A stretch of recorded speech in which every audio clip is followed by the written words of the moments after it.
എല്ലാവർക്കും പുതിയൊരു വീഡിയോയിലേക്ക് സ്വാഗതം. എല്ലാവരും സുഖമായിട്ടിരിക്കുന്നു എന്ന് വിചാരിക്കുന്നു. പിന്നെ നമ്മൾ തയ്യാറാക്കാനായിട്ട് പോകുന്നത് നല്ലൊരു പാവയ്ക്ക തോരനാണ് കേട്ടോ. അപ്പോൾ എങ്ങനെയാണ് നമുക്ക് തയ്യാറാക്കുന്നത് നോക്കാം. വീഡിയോയിലേക്ക് പോകുന്നതിന് മുമ്പ് നമ്മുടെ വീഡിയോ ആദ്യമായിട്ടാണ് കാണുന്നതെങ്കിൽ വീഡിയോ ഇഷ്ടപ്പെടുവാണെങ്കിൽ ഒന്ന് സബ്സ്ക്രൈബ് ചെയ്യാനും ലൈക്ക് ചെയ്യാനും ഷെയർ ചെയ്യാനും മറക്കരുത്.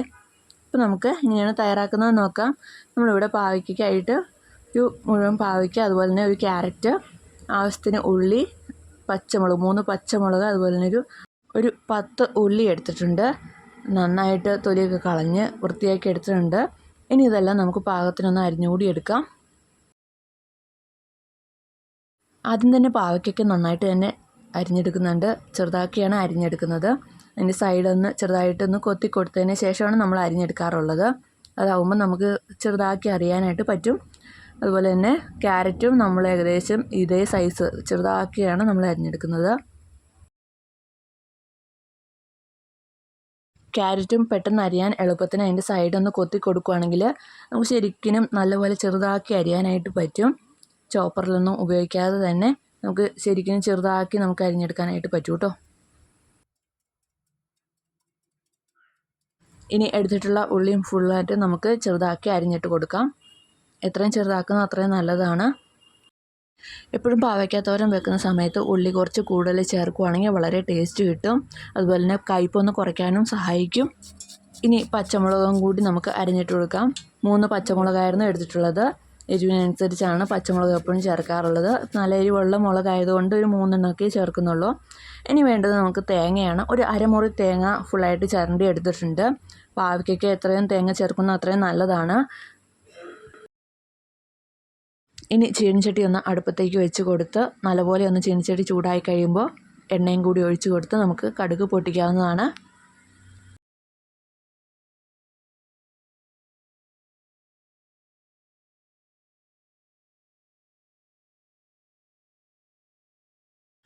നമ്മുടെ എണ്ണയൊക്കെ നന്നായിട്ട് ചൂടായി വന്നിട്ടുണ്ട്. ഇനി നമുക്ക് കടുക് ചേർത്ത് കൊടുക്കാം. കടുക് നല്ലപോലെ ഒന്ന് പൊട്ടിക്കഴിഞ്ഞാൽ തന്നെ നമ്മുടെ പാവയ്ക്കയും ക്യാരറ്റും എല്ലാം നമുക്ക് ചേർത്ത് കൊടുക്കാം. പാവയ്ക്കൊക്കെ ഇട്ട് കൊടുത്തതിന് ശേഷം ശരിക്കും ഒന്ന് ഇളക്കി നല്ലപോലെ ഒന്ന് മിക്സ് ചെയ്യണം. കാരണം നമ്മൾ മിക്സ് ചെയ്യാതെയാണ് നമ്മൾ അടുപ്പത്തിട്ടിട്ടുള്ളത്. അപ്പോൾ നല്ലപോലെ ഒന്ന് മിക്സ് ചെയ്യുകയാണെങ്കിൽ ക്യാരറ്റും മുളകും എല്ലാം എല്ലാ ഭാഗത്തും ഒരുപോലെ ആയിക്കോളും. ഇനി പാകത്തിന് ഉപ്പ് കൂടി ചേർത്താൽ മാത്രം മതി. ഉപ്പ് കൂടി നമുക്ക് നല്ലപോലെ ഒന്ന് ചേർത്ത് കൊടുത്ത് നല്ലപോലെ ഒന്ന് മിക്സ് ചെയ്ത് നമുക്ക് വേവിക്കാം.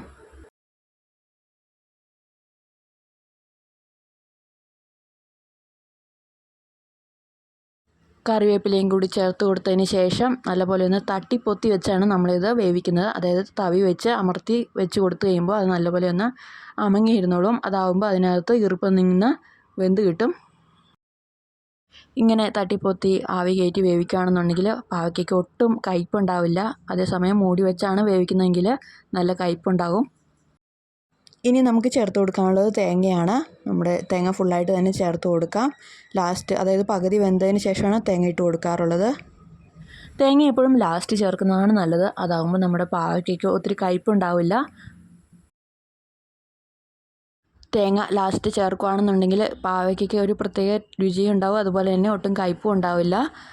അതുപോലെ തന്നെ മൂടി വെക്കാതെ വേവിക്കുകയാണെന്നുണ്ടെങ്കിൽ ഒട്ടും പാവയ്ക്ക് കയ്പ്പില്ലാതെ നമുക്ക് തയ്യാറാക്കി എടുക്കാം.